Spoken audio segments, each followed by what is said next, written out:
Hey everybody, this is Jonathan with a little preamble. What you're about to hear is episode number 32 of our audio expansion podcast. This is an exclusive Patreon perk. Every week we record for about an hour talking about board games we've been playing. Then we also go into other subjects, video games, movies, what have you. Since it's the holiday season, out of the goodness of our hearts, we're letting everybody listen to one of our episodes to see what you think, see if you like it. If you want to hear more, you can sign up for our Patreon at patreon.com/rollforcrit, link in the description down below, or you can just listen to this one for free and we won't bother you after that. This episode was also recorded a couple of weeks ago, so you'll get to hear some of our thought process, some of the games we were playing before we were making our top 10 lists for this year. And we talk about our thoughts on episode 9 of the Star Wars saga, which we had not seen at the time as it hadn't come out. If you're curious about our final thoughts, we went back and recorded a whole other hour-long episode just discussing the new Star Wars movie. So if you're interested in any of that,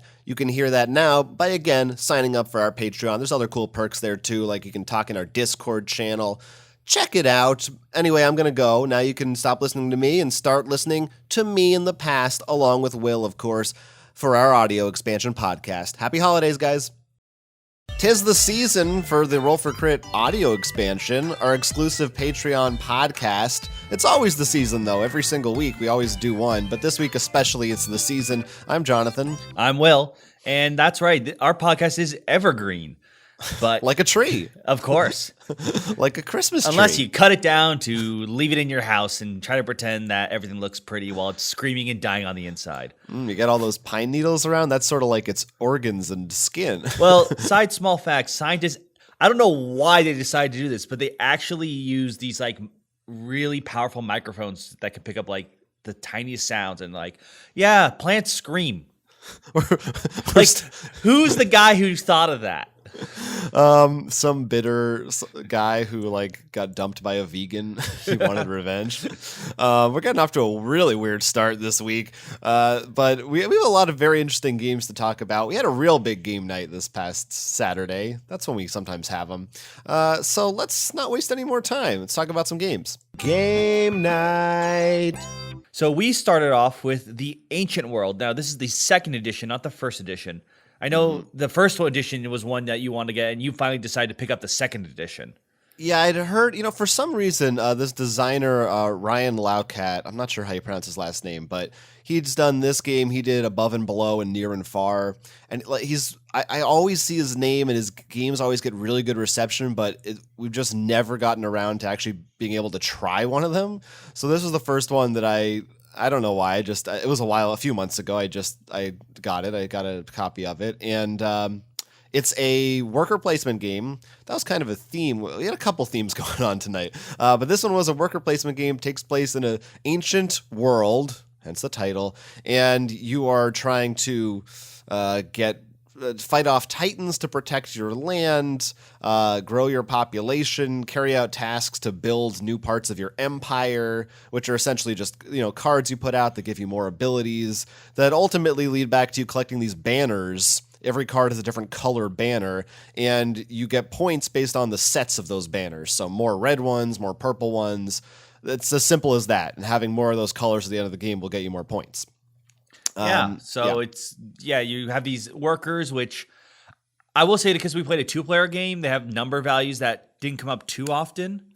I have a feeling like if we had more players, there would be a bit more competition there and being like, oh, I can close this off from you or make it more annoying. It's interesting because, it's not like first come, first serve. The spaces can all hold infinite number theoretically, but if their number is higher than yours, then you have to pay a coin to use it. Which I like. It's a little bit, it's a little friendlier, but as opposed to other games where you're just locked out and you might have to change your entire strategy. In particular, I feel most worker placement games, there's always like that one spot that probably someone's always going to want. Right. And then, of course, you're always the one who might get locked out of it or something. You feel like a pain. So, yeah, that was a little bit nicer. The set collect, I don't know whether I don't think it's always a great mechanic, but I enjoy set collecting just because I like collecting things. So that was pretty fun, and I don't think you could. Maybe you could. It'd be really difficult, but I don't think you can go for every banner. Like, it really ended up being like I went for 3 sort of, 2 really well, 1 like minimalist, and I think that's about the same for you too. Yeah, I think it makes sense. You want to try to specialize in 2 or 3 to really maximize your points. I did like that it seems like every worker placement game almost always it's a victory point track. And so this one was very different in how the scoring felt. And it wasn't like, oh, I'm scoring, like I did this, that gives me 3 points and I have to mark it. Making it center around the set collection did give it a very different feel than most worker placement games. And then, of course, fighting Titans also was the other thing, which is just a pretty straightforward. You have enough strength to match it. You kill it. You get a reward usually. But also a punishment. Yeah. What'd you say? But I said, but also a punishment. Oh, right. Yes. If you fight it, or if you leave the one in front of you alive, you're going to have to roll some Titan dice, and they will almost certainly force you to flip some of your cards over, and then you have to take an action if you want to flip them back. So yeah, they're a little scary. That part is they can be kind of frightening because you kind of have to fight them, but you're almost always going to be punished in that way. You can't just blindly keep charging in at them. At a point, you're sort of going to have to rebuild your village. Right. I know in the original one, I think there wasn't as much direct Titan interaction. It's interesting how that. I don't think you had a personal threatening one, at least. I don't know exactly what all the other differences were. But that definitely gave it a different feel. Definitely a lot of things that, sitting down to play this, I think the look of the board and the kind of the read of the mechanics, I felt like, oh, this could turn out to be just a very generic worker placement Euro game, but it has enough little touches, I think, that make it stand out, feel different from that, while still kind of being in that camp for sure. From where I was sitting, at least. Yeah, I can see where you're coming from that, but the artwork was definitely gorgeous, and I really loved it. Yeah. And of course, giant monsters too. Kaijus are always my thing. It is a cool theme. I couldn't help but just thinking, man, they reskin this with Attack on Titan, or every single time we said I'm gonna attack this Titan, I just thought of Attack on Titan. Yeah, I don't think we actually made that joke when we were together, but I definitely in my head thought it every time. Yeah, but I meant we didn't vocally. Right. Yeah, probably not. And we use the advanced player boards. And I will say, I think your power could have been stronger. It seemed very strong because you were able to get your more workers earlier. Except I got an upgrade, which was you can buy 2 workers for 1. So pretty much I negated your power. Right, yeah. And I did start off with more coins, yeah, too. but with a way that made my power cheaper, too. I made buying things cheaper, so it's remember, we just played this for the first time finally, so I don't know how balanced these powers are, but mine did feel pretty nice. I will say... Did we end with a 1-point score difference, or am I thinking a different game? Yeah, no, I believe so. It was 1 point score. It was really close. Which happened in most of our games, I feel like, that we played, but we can get into it. Certainly not one of them. But yeah, what were you saying? I totally lost my train of thought.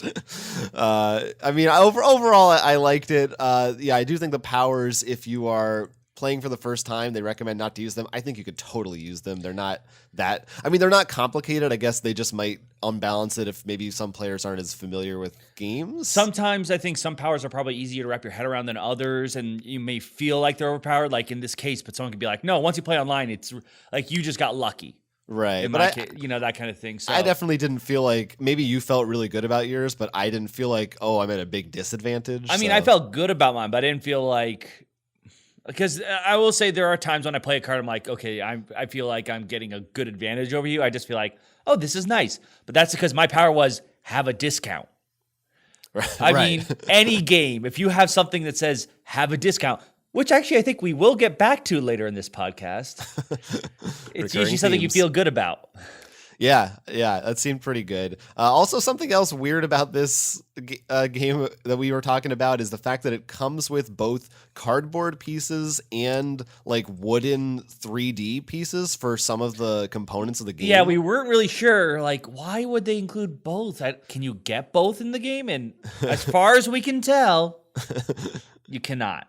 It's purely just an aesthetic if you like one over the other, but I just feel like why wouldn't you want the like for in some games I could see like, oh, the 3D versus the cardboard is a big difference. In this one it really just seemed like these are just nicer. I couldn't see a circumstance where I would prefer the non 3D version of it.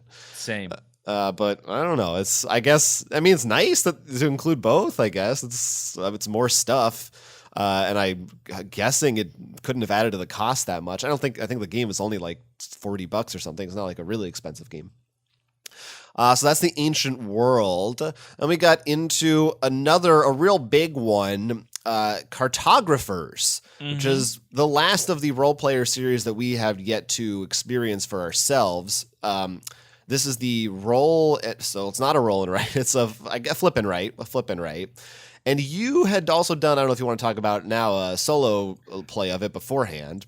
I think I want to wait after we talk about it in the group. Okay, sure. And so it's as I said, flip and write. You're trying to create a map based on cards that come out, and you have to draw, a Tetris style, but they're not all four squares. It could be different shapes somewhere on your board of different terrains. And depending on what the scoring mechanisms are that are currently in play for the round, you may want certain terrain types in different places to touching different types. All kinds of different weird scoring things. In our game, we wanted diagonal lines stretching across the side of the map. Yes, the unbroken. I think was it unbroken or broken roads? It was something a bridge or something. Roads. Yeah. It was either a road or I think you're right. It was a road. And then there's also monsters. When there's a monster that comes out, you get to draw that monster on your opponent's board, so you can try to put it somewhere really inconvenient for them. For me, because what happened is, especially since there's 2 goals in the beginning, then 2 and 2, it seemed that at least we were going for a lot of the same things. It didn't feel too different, I felt. It felt very much, and this I think can happen in roll and writes, but definitely in this one, it really felt like, our scores were, up until the very end, extremely close. And then I think it was like, both had 20 or something, like both had 0, both had not, like we were like 1 or 2 apart and that was a little bit disappointing but the monster drawing thing, I really love that. Because his whole like, all right, pass the paper to opponent. What weird thing can you do? Because that will definitely shake things up. Yeah, and I don't know that we've seen any roll and writes that we've played yet where you actually get to No, you usually don't get to mess with someone else's thing. Yeah, which it is really interesting and addresses one of the common issues I think a lot of these games have, which is that they're mostly solo affairs, which I think is the reason I also don't like that. It didn't bother me too much that our scores were so close, and I think maybe that would change depending on what goals came out, because it feels so much like I'm really just thinking about my own stuff. It could have been the goals, and this is why I wanted to wait a little bit and talk about this first. The solo mode, because you're just doing your thing and you're not thinking about like we weren't pointing out how we like, what'd you get? I got 9. Oh, I got 9 too. Like that. Right. It was a lot of fun. And the way you draw the monsters in that, you still do, but you do this weird clockwork pattern kind of deal. And I really want you to try out the solo mode, because I think, to me, it was a really fun solo mode. I think I had a lot more fun. Like, I still enjoyed playing it with you, and I want to try that maybe with more people. And honestly, if we follow that solo rule with the monsters, we could probably do a video like we did with Welcome to with this. So I'd love to hear your opinion on the solo. Yeah, I'm definitely planning on trying it probably later today. It's not that long either. It's a nice, quick, relaxing trip. See if you can score better than me. I got Apprentice, so I will definitely see it. Now, I really enjoyed it. It definitely felt different from other roll and writes that we've played. I had a lot of fun. Even the scoring thing was a little minor weirdness, but I really liked the mechanisms at play. So yeah, I'm looking forward to trying solo and playing more of it. The roll and writes are all like, I don't know that I've ever played one that wasn't at minimum like, yeah, I'd play that again. Like, they're all kind of fun, just inherently. It's that style that we both like that's creating something. And this one in particular, I think, like, we even talk about, like, we should do this, but with colored pencils. Yeah. To make these, and I think that's that, and that monster thing gives that perfect amount of player interaction. There is a lot like going on in this one in terms of the terrain types that I think is interesting, but it's also not as Like even Welcome To, which I love, I feel like I can sometimes get a little bogged down in remembering like which power does what and where should I put this number and how does that like BIS thing work again? This I felt like was pretty clear. Like everything you're making sense. A map. You understand what you're doing. Yeah, no, I definitely thought it was a fun pickup, and I don't regret getting it at all. Including we didn't try the weird promo thing I got with it, which is you can spend these coins that you earn through the game on abilities. So I'm curious how that would change things up. I also want to try with more than 2 people. Does it go up? It goes up to like infinite, right? As does. I believe. I guess. I think I know because I was editing our interview with Thunderworks Games, and he said that. Because even the monsters, you just swap papers. Everyone just needs to swap paper. And like I said, if we did our video for it, we just follow the solo rules where you go clockwise. When you see the solo, you'll see it. And people can print these off their website, I think, or maybe I'm remembering a different rule book I read. I would assume you can. I think most of these games do. Oh, and do that. The other thing is a small thing, but Welcome To, we know has all the different mats like they've been releasing, which are technically the same except maybe a couple promo cards, but it's really just Halloween theme-ish.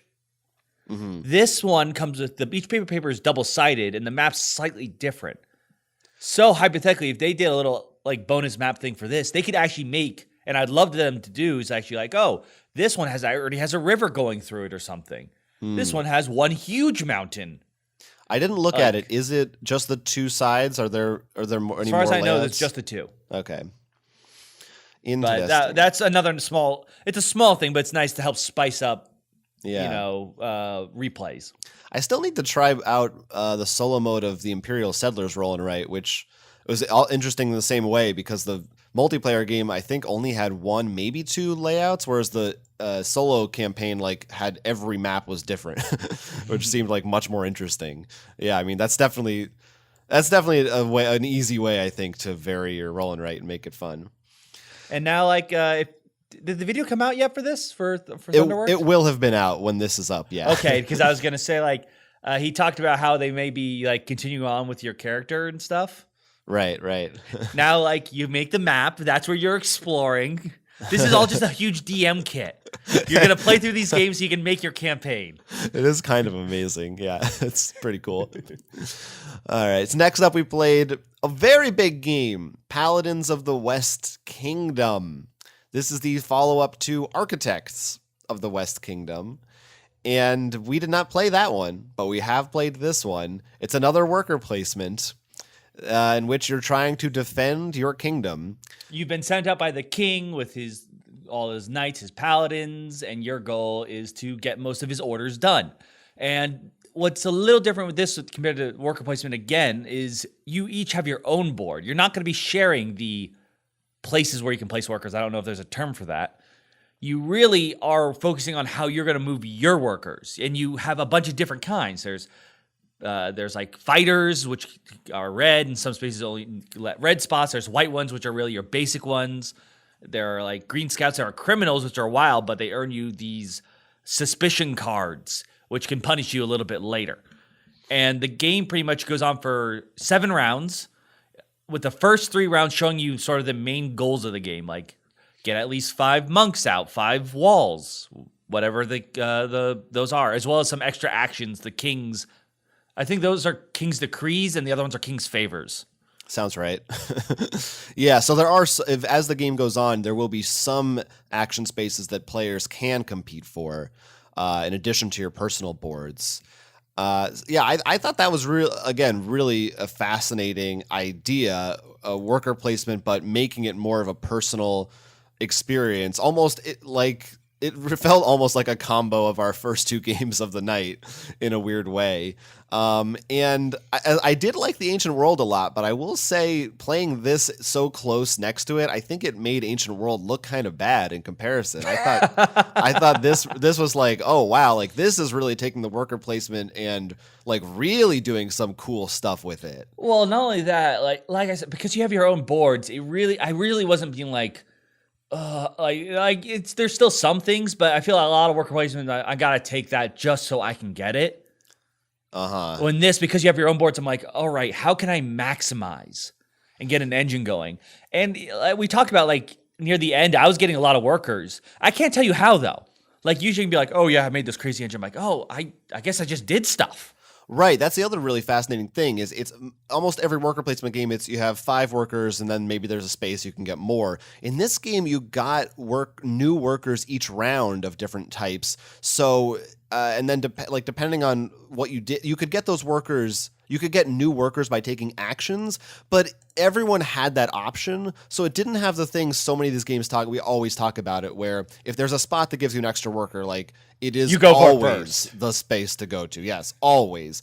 In this game, it didn't have, like, there were a lot of ways to get different workers, but they were temporary. So it never felt like you were snowballing. I ended up with a bunch of workers, but because they're not the right colors, I couldn't do anything. So actually, like, I wasn't able to do much with that. So it didn't make it feel as powerful because you want more workers, yes, but you need the right colors. Yeah. And the other cool thing is there's multiple ways to actually clear spots to redo them. Oh yeah.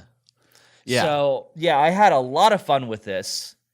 I definitely enjoyed, in particular, talking back and forth too. It's just I would love to try out some different goals because I think the goals we had were so aligned with how they worked, like resources. There were ones that we didn't touch. Like none of the goals we had needed the red skill, which I think is warfare. Right. Yeah. Right. Or courage, whatever. Something like that. I wish one did, so there'd be a bit more challenge, I guess. Yeah. There's a lot of really interesting stuff. You know, the way you play cards each round, that you get a special ability, and that, like, I thought it did a really good job. Even though we were saying during the game, there's so many options you can choose, but like you see your goal and you're like, okay, well, I want to do that, so I should do this because that gives me the resource I need to do that. And I felt like I had for a game that, like these types of games, especially for us, can be very prone to analysis paralysis. I thought this was one of the better. I think we played it in maybe 2 hours. Like, it was pretty. I mean, there are only 2 of us, which also helps. But I just thought it did a really good job guiding you through that process. It was cool, and I'm hoping to try the solo mode of that one as well soon. No idea how this compares to Architects, but I think it's like totally different, right? Architect is it a worker placement? Do you even know? I don't know. I opened it, but that one I actually did not read yet because I'm like, I got to get Paladins first because right. I don't know if he'll end up on my 2019 list, but yeah, so right. Well, we'll see. I have it, and I want to play it because I know everyone loved it.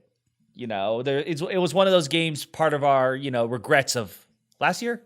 I guess last year. We also, of course, love the same artist who did all the Valeria games, right? I think. Is that the same guy? Yep. Yeah. And North. Not North. Right. The Raiders of the North Sea. Yeah. Yes. Thank you. Which is also a trilogy, but it's like a different company, and I think they're the same. Or maybe it is the same company, actually. I forget.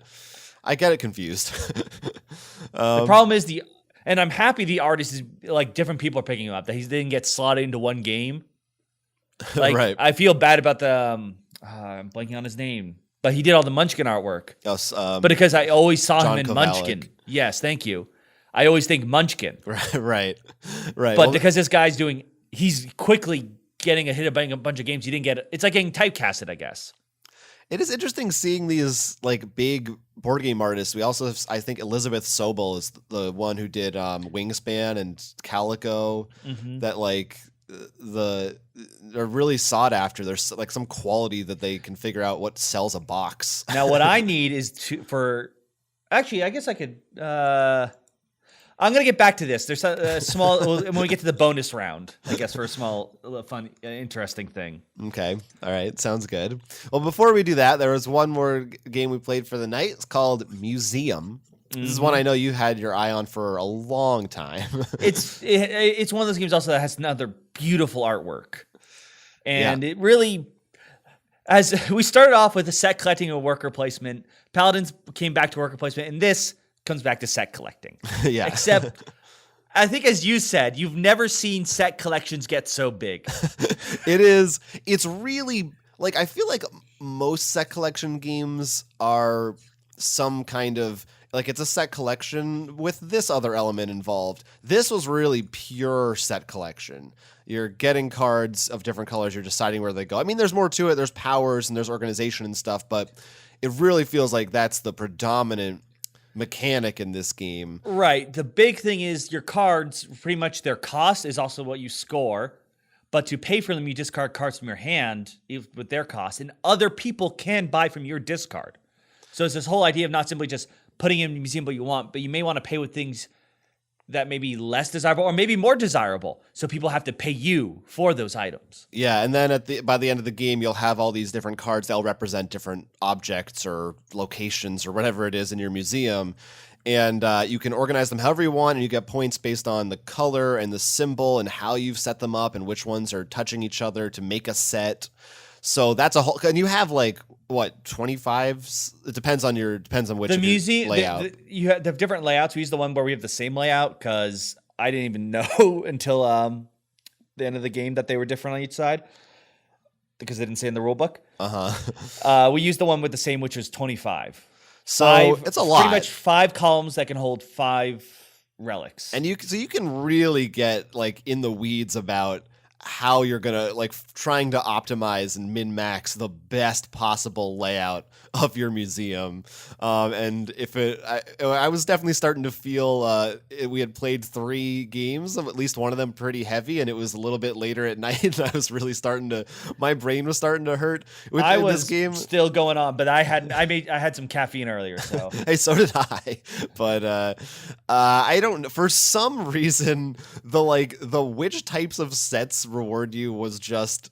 It took me like half the game to lock in. I don't even by the end, I don't know. I just felt dumb. I was like, I know that the colors have to match, but then also for the symbols, then the colors do matter. For the color sets, they don't matter. And if they're adjacent, can they be in a row next to each other? They can't. It was just, I don't know. I'm dumb, and it was just hurting me a lot. The other thing is you have secret goals, and those can like push you towards a path, so to speak. But even then, I didn't have one of those per se. But even with that, I feel like there really is at the outset of this game, like you can just go for anything. There's like a bunch of different colors available to you from different regions. And for me, I felt really overwhelmed as to like where to start. And even once I got started, I didn't know like, should I do, like we were talking about, specialize in 1 or 2 of these symbols? Should I try to get a hodgepodge? And then depends on what comes up, and maybe the things I maybe would try to specialize in just aren't showing up, so I can't do anything about it. We should mention that I think part of the issue was you get secret goals in the beginning to help with your collection. And like mine was get like a small exhibit for China, 1 for Egypt, 1 for, I can't remember. It was a bunch of different. Group. Yours was get workers. Experts, they're called. Experts. So I had a much more guiding start. Yeah, I mean, we did get a choice, and I think I maybe chose poorly, but I don't think it's a bad card. I just think for a first-time game, it was a little bit... No, that's what I'm saying. I felt like if you had one of those, you might have been like, oh, okay, whatever, I'll just go for the Pink India cards. Yeah, but even still, I just felt like there was just so many choices. It kind of like took me aback a little bit. And also there were only 2 of us. I assume it goes up to at least 4, I assume. I don't know if it's there's 4. They have an expansion. I think it's only on they have a whole bunch of stuff on Kickstarter. I don't know which ones are on the Kickstarter or which one they're just selling on the Kickstarter. But when you get into then, like with more, if we had more players, looking at every player's discard pile and trying to figure that out, that seems like I might just die. I guess I did not have any of those problems. I mean, I'm not putting this at the foot of the game, really. I'm just saying this is my personal. It just really, I don't know why. I just couldn't handle it. And I don't know. Ultimately, I don't know. This one was, yeah. I mean, I guess I laid out the reasons, but it didn't really excite me that much. I mean, we've played I like another game we played was Modern Art, which is a bidding game with set collection. Or I mean, I guess the Musée is also pretty pure set collection, but that's like, I feel like it's very simple and quick, so I don't.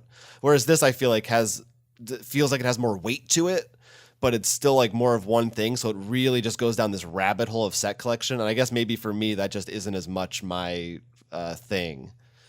Yeah, I get, for me that worked more because I'm like, I don't have to think about bidding as much. I'm like, that's what it costs. Just get what I want. I want to do this. I want to get this. I do think it like really is just set collecting, which I enjoy. Like I said, I think earlier, I like collecting things, and I enjoyed the set collecting in this a bit more than the banners because I felt like I could get so much more. Like in the some of the games, and like even the one we talked about earlier, the Ancient Worlds, was like I can't do everything. I can maybe get one more. Could I get one more banner? And this, I'm like, oh yeah, I can get that. I can do that. Maybe I do this too. Like I just felt like I can collect more because that's all there is to the game. Yeah. And I don't know if that's a pro or a con, but I will say that some of the expansions that they have sound a bit more interesting because they add, like, one actually adds a worker placement thing, and another makes a bit more aggressiveness between players, which might be useful. Interesting. Of course, they have a Cthulhu artifact expansion because, board games. There were also these like powers that are events that would come out that they didn't like they would block off a certain location maybe, or there's this whole public opinion thing that I don't know if it was just a weird quirk of how we were playing, but it ended up not even mattering, and it just kind of confused me as to why it was there. It seemed like not that hard to negate it, but I think maybe it's different with two players, and we're not tuned into exactly all the different strategies, I guess. But the final thing that I'll say is, and I think this is applicable to many games, but I think part of the fun of a museum game, I love museums, is you want to feel like you're building a museum and putting together a cool collection. And I don't know about you, but I mean, there's flavor text on these cards. I don't think I looked at it once. I didn't think about what the object was. I was just like, pink, it's got a ship wheel on it. I'll take that. I mean, admittedly, I didn't read them, but I think that's more because it's late. But I was thinking like, those are swords. Oh man, I got to have this whole Japanese exhibit, and then I have all these weird statues over here. So I have all these weird buildings because apparently I can fit the Colosseum and stuff like that in my museum. I think part of the problem for me is that you cover up your cards. You can only ever see the top one because you like overlap them on your board. So it just feels like, well, I don't care what it is anymore. It's just now it is red sword symbol. I think the thing, I guess we could do more. It's just that it would take more space. Yeah, it would take a lot more space. But I mean, I don't think there's like a solution to it. It's just, it's just a little bit. It just isn't that game, which I would have liked. Like, I think same. I guess thing I did get that feel. The feel. Well, you're saying you want a museum and didn't get. I did. That's weird. Yeah, I don't know. To me, I really just felt like you said, like it is. I am matching colors and symbols, which I don't think is like it's okay for a game to be that. I just, it's just not the more thematic like part of it, but maybe it is. I don't know. It depends. I mean, you could definitely get into it more, I guess, but we weren't doing it. If we were doing it, it wasn't out loud. That's for sure. There was no like, I shall get the great Rosetta Stone or whatever it was. Yeah. I mean, it was late. So I think we're both just trying to make sure we play the game. But I can see where you're coming from. And anyway, I mean, you clearly you were more keyed into the game. Yeah, my score was. I feel like I feels like I played something wrong, so that's another reason I want to play again. It just felt really like the difference was like by like 80 points or something. It was huge. It was huge. And yeah, I definitely think part of it was, I think for probably the same reasons you enjoyed it more than me. I think you just understood it. You had a better grasp of what it was doing than I did. That could be it. Yeah. But I will say this, while I'm saying I like a lot of things of it, I do feel just based on the set collecting alone, even though I love set collecting, I'm like, could this game stand up multiple times without expansions at its current price? Oh, how much is it? I believe its MSRP is like 50 or 60. That's pretty pricey. I don't think that, but like some of these expansions, like adding a bit more player interaction, a worker placement could make it stand out a lot more, or not stand out a lot more, stand the test of time, so to speak, like make it come off the shelf a bit more. And I mean, I think there are plenty of games I think that are fixed by an expansion, and that's fine for the most part. Yeah, that sounds cool. Because I mean, I know a lot of people like Elder Signs, and a lot of people say that. And when I just played the basic, I'm like, I don't want to do this. So I think Carcassonne is probably a good example of that too. Right. So I'm definitely I'm some of these expansions, and I'm not just talking the Cthulhu one to get Cthulhu in here. I think that could add that little extra that makes it more set collecting. And I would definitely like to try this again with maybe you not being exhausted. I don't know. I feel. And also, I will say this: it does feel like a game that should be sold in a museum. Like all of it's like the artwork and flavors. Other than that, it's yeah. It belongs in a museum. Museum. That was a little some dumb side joke I gave you. Yeah, I feel it's like a game that I think I also might have enjoyed. Like had I just played it. Or if we had played this like 2 or 3 years ago, like early in our gaming careers, which sounds like a backhanded insult or compliment, like I'm saying it's too I get simple, exactly what you're saying. It's one of those things where like, I guess to me, I really did enjoy the set collecting because there's so much set collecting in this. But it's one of those things where like I've played games that do the same thing or better. I do think that if you wanted to, I can't think of ones for this example, but in general. When I hear that, like when you say that, and I'm like, yeah, same thing. Like, sure, this game is fine, but I've played a game that does that or does it better. I'm not saying with once again with this game. I mean, I could go through our set collecting games. Which, by the way, if we did go through our set collecting games, I can think of like 3 or 4 that are museum related. I know maybe I don't know if that's part of it too. I'm just like, can anyone come up with something to do with a museum in a board game that isn't set collection? There's got to be one other angle to explore here. I think what I would like to see from something like this, though. This game still took how long did we play this for? I mean, it's new and we're tired. So at least an hour, but not right. It wasn't terribly long. Yeah. What I would love to see in a game like this is if there would be, but I'm turning this into a 3-hour Arkham Horror game. But set 1 would be the set collecting maybe, or really focus on that. But set 2 would be more like Dinosaur Island. Where you have more of the guests and stuff. Yeah. It's more the business part too. Tycoon. I think that would be maybe like a Tycoon managing game. I know you also had issues with the kind of how the game ends with the scoring is a little bit weird, but right, that's a little bit weird too. And I just the rule book's a little convoluted. Like when I first watched the video and read it, I'm like, oh, this is easy. But then like when we started playing, asking questions, I'm like, I can't find the answer for it. Right.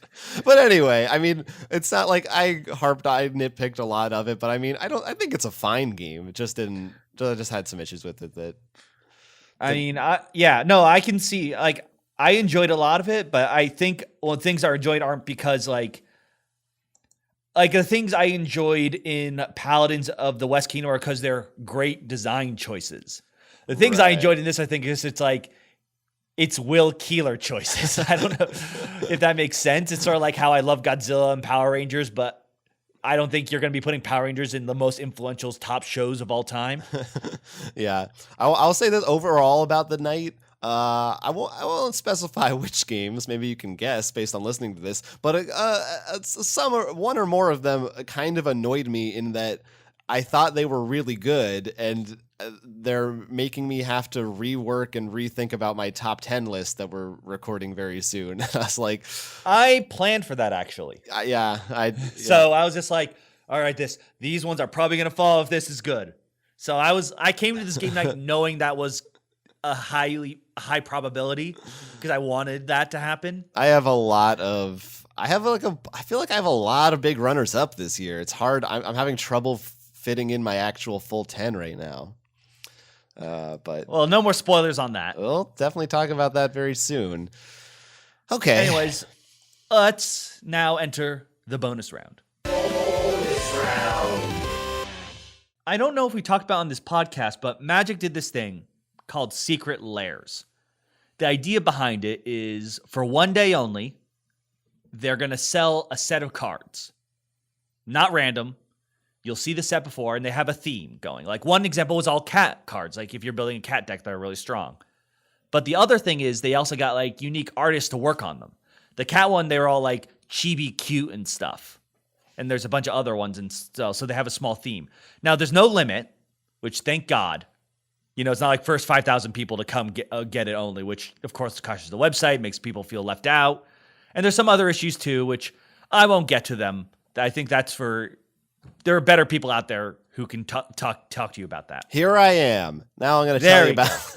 Go ahead. No. But the reason why I want to bring this up, I got mine. I got the chromatic. I can't remember. It's like the chromatic enemies or something like that. But it had a sliver card in it, and I love slivers with alternate art, as well as a dragon. So for me, it was like, that's the one I want. They are a bit pricey. Like, they're still probably around the same price, I think, buying them singles for most part. But, it's not like $5, which is sort of a shame. But this artist idea, and the reason why I also wanted to bring this up later when I realized, like, what if we could get, like, the guys, like, from Wings Northern Sea, if they could do an art set, if they actually went to the board game world. That would be such a cool, like, yeah, let's do a pirate one or warriors, but let's get him to do the art for that. And a bird one, let's get, like, that would be such a good nod more to the tabletop genre, which Magic is a part of, and they seem to be wandering a little bit away, but that's a talk for another day. Yeah, I would like to see, you think of Magic, and I feel like there's a very distinct but like set in stone art style that you picture immediately when you think Magic. That's because I don't know about these sets, but usually like when they do regular Magic art, they don't go like, draw me a warrior. They'll go, draw me a warrior who is 5'7", has blonde hair, has the sword in their right arm. Like, they're super specific now what they want. Yeah, artists. I think like artists have complained about that. I think it's. I mean, it in some ways it's a good thing because I do think it's impressive to have such a strong brand identity. But no, you're right. But then it has its pros and cons. And this though fixes one of the cons. If they could be like, hey, you do all this warrior art. We've got these 4 warriors. We want you to do your unique spin on them. Yeah, it'd be fun to play around with it. Have the Munchkin guy do a set. Yeah, no, exactly. I think that would be great because look, one. You can add singles to the marketplace that maybe need some more reprints that are maybe too strong for standard. 2, you're connecting right back to your tabletop. Like, everyone's gonna be like, oh, this is Munchkin, or oh, I recognize this from Paladins of the West Kingdom. I mean, like that kind of connections. And then 3, the artists, when you get these, they're gonna probably be able to have fun if you just say, I want a warrior. Like, this is the old card. So just a general idea, and instead of being so specific, then the art's going to have a bit more fun. Like, one of the sets was 4 copies of the same card, but each art was different, and they're, like, really weird. Because I don't know if you've seen Magic cards from, like, Alpha and Beta. They're, like, some of them are, like, Impressionist paintings. Like, I think Impressionist. Is that, like, weird, or am I thinking different artists? You're the art history major. Tell me. I guess it's weird. I don't know how. They're like, one piece of art, like, was a counterspell, but had, like, 2 guys on a seesaw. Like, a clown and a wolf. Like, you're like, what? Very not specific to the title. And being able to do that again, I think, is... Well, it's nice for the older players to never see that old like style of like just weirdness, but it spices up the cards. Yeah. So I just wanted to bring that up, and after we were talking about the artists, I'm like, damn, Wizards of the Coast should totally do that. Yeah, it'd be neat. I think they remind me of DC and how they're so strict about. We were talking about this at PAX Unplugged, but just in general, like they'll always use like the same. Like if throughout all the DC board games, you'll see like the same picture of the Joker because they're like, that's the Joker picture. Like, or like weird things like Superman's chest can never be covered or something weird like that. Yeah, like they're the both, symbol must be seen. They're very protective of their property, which I understand, but yeah, it definitely can lead to sometimes things being, you stifle creativity a little bit. There comes a point, if your thing's been around for like 50 years, we get it. We know Superman. Right. You can relax. We know who you are. Just, it's okay. Don't be so insecure. Wait, hold on. He has glasses on. Where'd he go? Yeah, he revealed his identity, in the comics. Yeah, I think that's happened like 2 or 3 more times before. Like, it'll stick this time. Every time something happens in a comic, it's sort of like The Simpsons did it. Did you hear Spider-Man did that? Yeah, he did that before. But it's different now, really. And there's no way they're going to retcon and reboot this in another new 52. Well, let's talk about one other thing that we can retcon later on. There's a new The Lord of the Rings Journeys in Middle-earth game that came out this year. We've played a few rounds of it, and I just thought this was cool. They announced a new addition to the app that's a free update called Adventure Mode. And essentially, so if you don't know, this is like a dungeon crawl co-op game, Lord of the Rings theme. You go through different missions on a campaign, fighting enemies, yada, yada, yada, taking on quests. the adventure mode is basically an easy mode, but what it does, the difference that it makes is, so in the normal game, at the end of each round, threat gets added, or terror, I forget which term they use, based on certain conditions. So it's number of players, plus any threat tokens on the board, plus unexplored map tiles. So they're like rushing you to explore, because if your threat gets too high, you lose the game or the mission. And this new version, the unexplored map tiles do not generate threat. So the idea is you're much freer to go at your own pace and explore. And like their little tagline, I think, in the app is like, explore every corner of Middle Earth. And the idea is that you'll be able to take on more of these quests because you don't feel as much of a time pressure. And I thought, sounds like something we might really enjoy, because I think that one of our biggest issues with the game was like being frustrated, that feeling like there was stuff in the map that we didn't get a chance to see because we just had to keep moving it. Right, and the problem is, unlike Mansions of Madness, which I would consider the like a brother of this game, both I think very similar in that aspect. You can replay. You can replay like a campaign in this right, too, but I mean, you don't do that until later. Like Mansions, well, as soon as I lose, I'm like, okay, I'll play it again, like back to back or something. This is, you'd have to like, let's finish our 12 session campaign and then we'll do the campaign again. Like, and to me, that was also most annoying part was, I think we didn't even know that you can do titles until like the second or third. I was like, what is this? I think I knew that, but I just didn't. Well, I mean, you read the rules, so you probably had a general idea. I think I just was like, I'm not ready for that yet, so I'll worry about it later. But yeah, I don't know. Like, it sounds like, because it wouldn't like maybe it would make the game easier because you'd have access to more. Maybe you'd get more power ups and stuff. There is one thing that'll be obvious. We're both gonna like that because we have so many games to play. So like, great, I can just get the story that I want. Right. 2, we freaking love story. And I want to explore. Like, I want to know what is that going to do. I haven't looked recently, but I'm sure comment sections of people who don't like us are like, they just only like this game because I had a story. And like, that's absolutely true. I don't think we liked it because we read a little bedtime story to us. But yeah, it's nice. So yeah, I don't know if we should try it for like our campaign later if we continue it, but maybe it's something for like, because there are multiple. I think there's 2 campaigns now, so like maybe for the next one. I don't know if you can like switch it on and off if you feel like it or not, but. Oh, that would be an interesting thing to do. Yeah, but it's kind of cool. It's nice, and it's cool to see them update apps and stuff like that. So there's a small thing I thought was cool. All right, I got a couple of shenanigans to ramble about in our final supplement section for the episode. The last segment. Supplements. So I've been playing some video games, just real quick. Thought I'd talk about them, kind of interesting. The first one is called The Messenger. It is on. I've been playing on Switch, but it's probably on Steam and stuff too. I'm not sure. Both of these are indie games, and this is. It's very much this 16-bit, I guess, style, maybe 8-bit. It looks like an old school Ninja Gaiden game. And that's pretty much how it plays with a lot of refinements. I don't know if you ever played any of those old Ninja Gaiden games, but the controls are not great. You mean like NES Ninja Gaiden? No, because I played the 3DS one and the really at least challenging to me, like I think it was PS3. Ones. Yeah. No, this is like very just the old school stuff, which I think is really cool. It's got a really cool aesthetic. But it's also very tongue-in-cheek. Like, it's almost reminds me kind of like a Shovel Knight a little bit. Like when you talk to characters and stuff, like the dialogue's really jokey and stuff in kind of a cute way. It also has an interesting mechanic where, a lot of these games now have done the Dark Souls thing where when you die, you have to go get your loot that you dropped. In this one, when you die, a little demon brings you back and he charges you for it. So rather than, he doesn't take your money right away or whatever the currency is, I forget, it's not money. But like for the next however many you get in the game, he takes them. So you have to get like 20 of these, they're his, he gets paid off, and then you can start gaining them for yourself again. So it's like you're in debt to him and you have to pay him back, which I think is like a funny, different way to do it.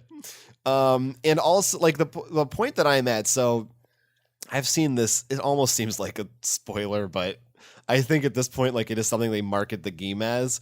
But I'm right. I think I'm right about to hit a point. Like, you go through levels, linear style, but at a certain point, then it opens up and it becomes a Metroidvania game where you actually get to backtrack and explore, and with your new abilities, reach new spaces. So right. I haven't hit that part yet, but that sounds cool. But yeah, I've been enjoying it. I don't know. It's just like a cute little fun indie game. It's called The Messenger. And the other one I want to talk about is called The Witness. And this is another one of these games that's like, it's been out for a while and I'm finally getting to it. Do you know anything about this Witness? I'm sure you heard about it at one point, but I don't know if you remember. It's not ringing a bell because all I can think of is the board game. There's a board game called The Witness? I believe there is, unless I'm thinking different. Like, isn't it bright yellow? I have no idea. But at any rate, this is the... Sorry, it's not The Witness. I think it's just Witness. Huh, I don't think I know I'm that. thinking of Witness. That's the one I was thinking of. Well, this is from Jonathan Blow, the guy who did Braid. And it's a puzzle game, but a puzzle, not like Tetris, like as in puzzles. The way it works is you are on an island, and it's sort of like Myst, a little bit like the Talos principle, which is more recent if anyone's familiar with that, where there's no one else on the island. It's just you. There's no, you wake up, there's no like cutscenes or anything. You just walk out of this space, and you're on this crazy big island with... There's mountains, there's like a castle, there's a lot of crazy environments, and there are usually there's doors that are blocked off, and you have to solve puzzles to open them. And the puzzles are all on screens. So you'll see a little tablet kind of on a wall, and when you zoom in on it, it looks like a set of lines. And to start off, they're very simple. It's like a maze. And if you get the maze, you follow it through from one end to the other, it triggers the thing and the door opens. But then they get more complicated, and maybe this one you have to like take a certain path. Some paths are blocked off, or you have to cover certain spots. Or later on, there's like you have to make certain shapes, or there's different colors that you need to separate from each other before you get through. Or there's two lines that come out from both sides, and they mirror each other. And they sound like they're very, very abstract, which at first kind of turned me off a little bit. But some of them will like use the environment, and you have to reference things around you to figure out how to solve them. And the places you're going are very creative and cool. It almost feels like you woke up on the Lost Island and you don't know what's going on. And that's what I love about the game, is this sense of, again, it's exploration and discovery of getting to like go through every nook and cranny of this place. And oftentimes it's so, like the thing that's so cool about it is not knowing what is going on. And for that reason, like, I don't want to talk too much more about it, because I think as you play, like, a story does unfold. But it's this very weird thing of like, why is this here? Who built this? What am I going to find when this door opens? It might be like a passage underground that goes through here that might look like this. I don't know. What is there, like, what kind of technology is in this place? And a lot of the puzzles are really clever. Some of them are very difficult. And you can like, I don't know this puzzle. I'm going to go to the other side of the island and find a whole other area with another set of puzzles and try to do that for a while. It's a really weird, cool, crazy game. I mean, it got tons of acclaim when it came out, but it's kind of like exactly my kind of game. It's like really is the kind of thing that I love. With like usually I like a little stronger upfront story, like we were talking about with board games, but in this case, the story is really like just in experiencing your environment, and I don't know. I think it gets deeper because I'm only like I'm a few hours into it, but I think it's a fairly long game. I don't know. It's really cool. The only like issue I'll say I've had with it, and apparently I'm not alone in this, is it has caused motion sickness in a number of people. And that is something I sometimes am prone to with certain first-person games, and I think it sometimes has to do with the field of view and other issues. And this is one of those games where it does make me feel a little gross after I play it, which is unfortunate. But yeah, I don't know. It's really cool. It just has a really cool vibe to it. It really reminds me, like Myst is probably the closest thing I can think of, but the puzzles are very different than that. I don't know. It's good. I mean, I really am so behind. I did play I think the last time we talked about the new Destiny expansion came out the day we recorded last. So I'm playing that, and it has been a little bit better. It's a season, they're a lot smaller, which some people complain that there's not enough content. For me, I sort of like that, because that means I don't need to be playing Destiny 24/7. I can actually do some other things. Like playing through, nice reading up all these board games and stuff. Yeah. It's sort of nice to be able to just check marks off. Like, hypothetically, I could do more with titles and stuff. But, that's not gameplay stuff. So I'm just like, whatever.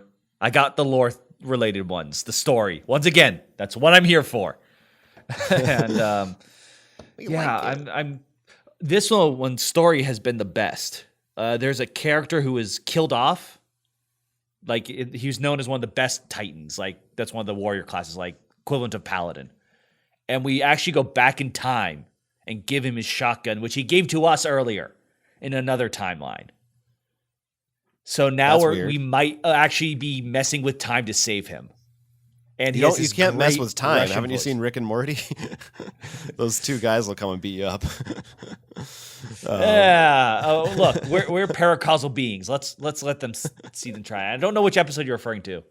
Remember the time travel, where they split the different dimensions, and you watch them all play out in split screen. Oh, right. And then they beat up Albert Einstein.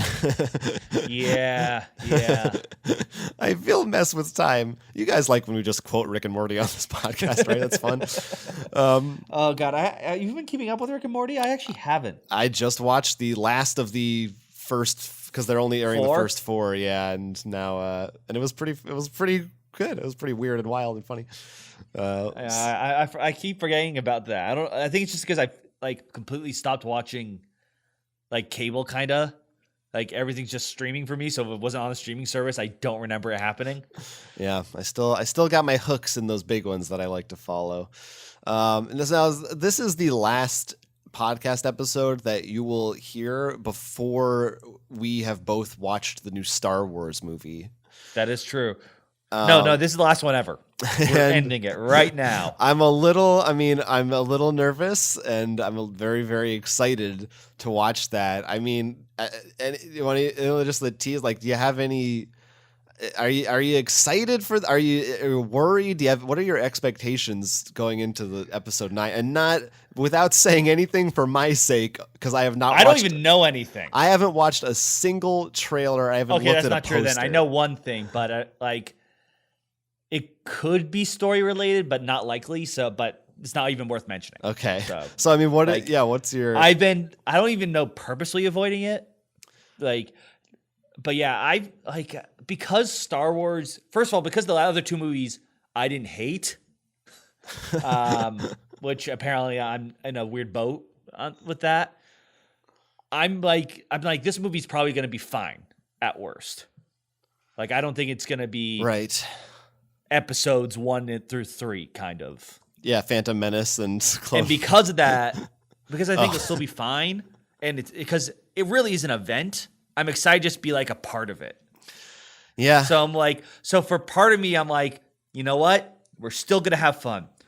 The one thing that is worrying to me, I don't know if this counts, and this is not the thing I was referring to, is a bunch of media I know was released in the Star Wars Disney parks, and it seemed to not include a character. But it doesn't seem to be as much of a story-related reason as maybe a cultural backlash-related reason, which is very disappointing. Okay, I have no idea what this is, but I'm trying not to, because I know you don't want anything to hint, because it could be, but it feels less of a reason because they don't want to. That this person is not going to be in this movie. How dare they blacklist Baby Yoda? You got it. That's all we need to see. What if that's the movie? Just cuts to just Baby Yoda for 2 hours. Let me tell you, I'm pre-ordering my Baby Yoda plush. Doesn't come out till May, but it looks good. Oh man, all those Hasbro. Well, you didn't get the one with the figures with the toad. The toad? No. There's one where it comes with a toy frog for him to eat. No, I didn't see that. But my only concern is that here's the thing is, I loved The Last Jedi. I know a lot of people didn't. This is so you think they're gonna go? I'm a little worried. I don't think they're gonna undo anything dramatically, but I'm just worried that the independent spirit that I loved, that they're going to rein that in a little bit. It's also J.J. Abrams, who did Force Awakens and who I love, and I loved Force Awakens, but this is a man who isn't great, in my opinion, at ending things. What he's really good at is setting up mysteries and involving you and creating exciting moments. And I'm just a little worried that he's not going to nail the landing of concluding this. But I do think at the end of the day, as you said, I will have, at the very least, I'm going to have fun and like this movie. But part of me is also nervous for another reason, which is whether I like this movie or don't, the arguments I'm going to have about it on the internet afterwards. That's true. I mean, this is mostly just come from I was about to say Force Awakens, The Last Jedi. Last Jedi, yeah. You and I came out of that theater pretty happy. And I do think there are some faults with the movie. Right. However, if I were to talk to people who had problems with the movie, 9 out of 10 of them I think are bad arguments or bad reasons. Yeah. Like, I admit that it had a bunch of issues, but I never hear arguments that I think of, okay, that makes sense, or that's an issue with it. A lot of them just seem like really stupid, annoying things, like, why is Luke so grumpy? Right. I'm like, I love grumpy Luke.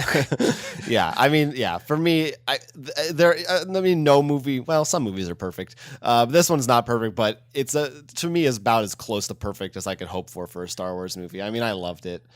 And yeah, we'll see. I feel like at least at the end of the day, I think we might end up with. I think it'd be funny if this mirrors, well, at least in my view, the original trilogy, which with Empire being the best and Return of the Jedi generally being considered the weakest of the three. So I'm like, maybe it should be the weakest. Maybe that's just the balance of the Force, and that's correct. But except I think no one argues about the Empire one, or did they?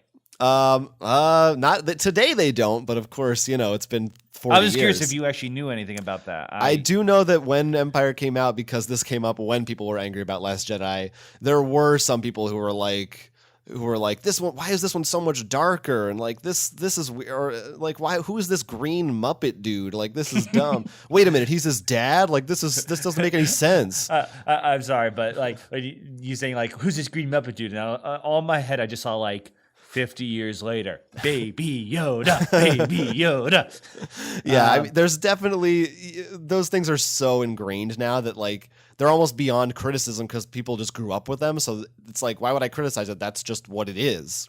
Now it's very different when it's so fresh. Well, also I think part of it is being in the age of the internet. We either enter what's it called, like when you echo chambers, or you can now hear Billy's voice from the middle of Kansas or something, who you wouldn't hear before, and Good old Billy. Go have a fight with him. Yeah, all this is to say, get ready for a 2-hour podcast next week about Star Wars. And I'm going to make sure I disagree with every one of Jonathan's points. Yeah, well, get ready for that. And stay tuned this week. Our more PAX stuff, of course, is still coming out. A lot of fun interviews. But the main event is, I think we're going to put out our top 10 this week. Yeah, I think we're ready for that. It's got like pretty soon. No. I'm still working on my top 10 for 2018. Yeah. Oh, yeah, that's true. That's not finalized yet. So stay tuned to our channel if you're not already. Thanks for listening, and thank you for supporting us on Patreon. It's really awesome. We're glad that you guys listened to it. Every little bit helps. And once again, let us know if there's any game you want us to do a review on. We'll put up a thing for Board Game Battle, who should be the next one to go through the gauntlet, of course. We actually already did that. Oh, I wasn't sure if that was up or not. So yeah, that's up. I think a bunch of people have voted already. So excellent. Yeah. It's just with PAX, things leave my head. Yeah, I get it. They never enter mine usually in the first place. Well, without further ado, though, let's prepare for Star Wars. And until we come back to argue about Star Wars, I'm Will. I'm Jonathan. And this has been the audio expansion. Da-da-dum.